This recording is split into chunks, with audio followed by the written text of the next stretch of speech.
Alright guys, next on the list is bartender. So to open that up, I'm going to type /bar into my chat box. It'll bring up this configuration window here.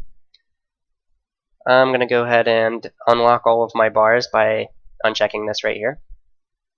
And that allows you to freely move any of your action bars or stance bar, bag bar, micro menu bar, all that good stuff. And you'll be able to snap it back into place with other bars and with edges of the screen. So it's pretty handy if you're OCD like me. Something really cool about it is that you can hide macro text. A lot of you are used to seeing this right here, which is basically whatever you named your macro on top of the button. I like to hide that. It makes it cleaner and a little bit nicer looking.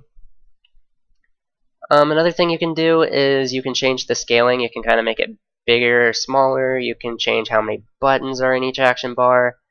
You can change the space in between each button. You can change how many rows there are if you want it to be completely up and down. That's a choice that you can have. You can also have a nice little grid of buttons if you want. I like to have mine standard.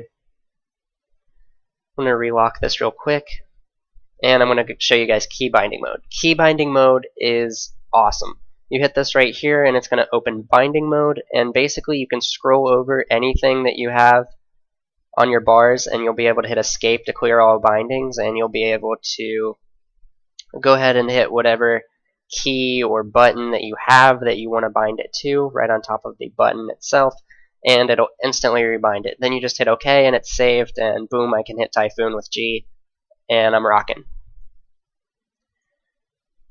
So let's go ahead and see what's next on the list. We got class timers.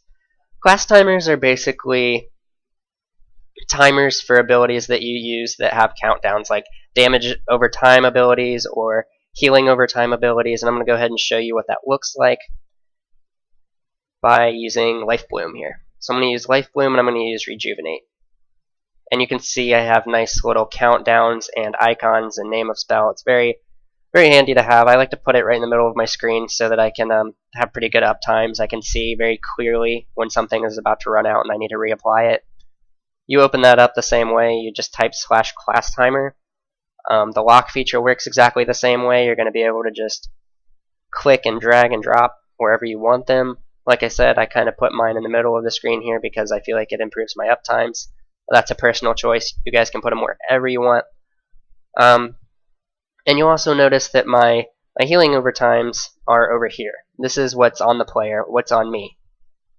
If something's on my target, even if I put healing overtime spells on a target and it's friendly, then it would be on this side, but it would also show stuff like Moonfire or damage overtime abilities, basically, on my target as well.